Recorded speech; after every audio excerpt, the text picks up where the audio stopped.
কাকার কি হাসি, মাশাল্লাহ, অনেক বেশি মূল্যবান। এই ডিজিটাল যুগে কিনতে আসলাম আদিম যুগের জিনিস, আর দেখাবো আজকের গোল্ডের প্রাইস কত, সাথে কিনবো কিছু গিফট। সব মিলে ব্লগটা শেয়ার করব। আসসালামু আলাইকুম এভরিওয়ান, কেমন আছেন? আশা করি সবাই খুব ভালো আছেন। আজকে আমি অনেক ভালো আছি। চলে যাচ্ছি আমাদের চৌরাস্তা বাজার। এখানে মোটামুটি সব কিছুই পাওয়া যায়। আমি আসলাম টুকটাক কিছু কাজ কমপ্লিট করব, গিফট কিনবো, প্লাস একটা তরাজু কিনবো।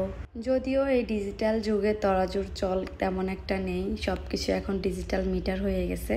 তারপরও আগের ঐতিহ্য ধরে রাখার জন্য কিন্তু তরাজু এখনও বিক্রি করে। তবে হ্যাঁ, যারা সবসময় মাপঝোপ করে তাদের জন্য ডিজিটাল মিটারই ঠিক, আর যারা আমাদের মতো মাঝে মাঝে শখ করে কিছু মাপতে চায় তাদের জন্য এটা।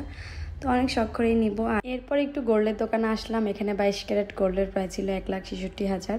যদিও কেন যেন গ্রামের গোল্ডের প্রাইসটা কম ঢাকার তুলনায়, এটা কিভাবে সম্ভব। আর এখানে হচ্ছে তরাজু দেখতে চলে আসলাম তরাজুর দোকানে। তো এরপরে এই তরাজুটা পছন্দ করেছি। এটা ছিল স্টিলেরগুলো কিন্তু ভালো, মানে অনেক টেকসই হয়, লাইফ টাইম।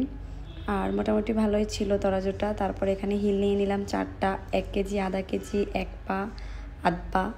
তো পরে এগুলো সব মা প্যাকেট করে দিল। খুব হাসি দিতেছে মামা, হাসিটা খুবই সুন্দর। তো সবসময় মামা থেকেই নেই পরিচিত। তারপর এখানে তরাজু নিয়ে নিলাম, একটু শখ করে নিছি পুরাটাই। আর এখানে হচ্ছে বাটি দেখতেছিলাম, ডিনার সেট দেখতেছিলাম, কোনটা দেখে কোনটা নিব। সুন্দর লাগতেছে, আবার মোটামুটিও সুন্দর লাগতেছে।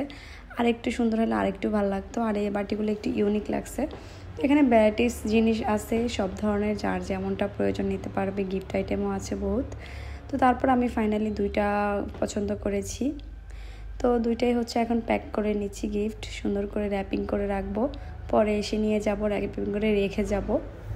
গিফট দিতেও ভালো লাগে, গিফট নিতেও ভালো লাগে, দুইটাই ভালো লাগে, তাই না? দুটার মধ্যে অনেক মজা থাকে। জীবনে চলার পথে আপনার অনেক মানুষের সাথে দেখা হবে, কথা হবে। এই যে একটু আগে যে মামাটা একটা হাসি দিল, এই হাসিটা অনেক বেশি দামি। কেউ আপনাকে চিনুক আর না চিনুক, আপনার সাথে যখন মুস্কি এসে কথা বলবে আপনার সব কষ্ট দূর হয়ে যাবে।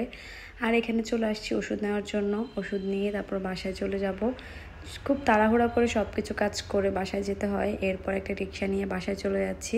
5 মিনিটের মধ্যে বাসায়ও চলে আসছি। আসার পর এখানে আব্বু মুড়ি মাখিয়েছে, দেন একটু মুড়ি খেলাম। এই মুড়িটা ছোলা দিয়ে মাখানো, আম্মু ভেজে রেখেছে ছোলা আগেই। আর আমাদের গাছের শসা, টমেটো সব কিছু দিয়ে এত মজা করে মুড়িগুলো মাখানো হয়েছে, অনেক টেস্টি ছিল। আর আমরা মজা করে খেয়েছি। আর এই ক্লিপটা ছিল পরের দিন সকালের। পরের দিন আম্মু এখানে রান্না করতেছিল, ওখানে একটা ক্লিপ নিয়ে অ্যাড করে দিলাম। এখানে মাংস রান্না করতেছিল আর ভাত, আমি একটু জাস্ট নেড়েচেড়ে আগুন ঠেলে দিলাম। আজকের ভিডিওটা এ পর্যন্তই। সবাই ভালো থাকবেন। নেক্সট ভিডিওতে সবার সাথে দেখা হচ্ছে। আল্লাহ হাফিজ, আসসালামু আলাইকুম।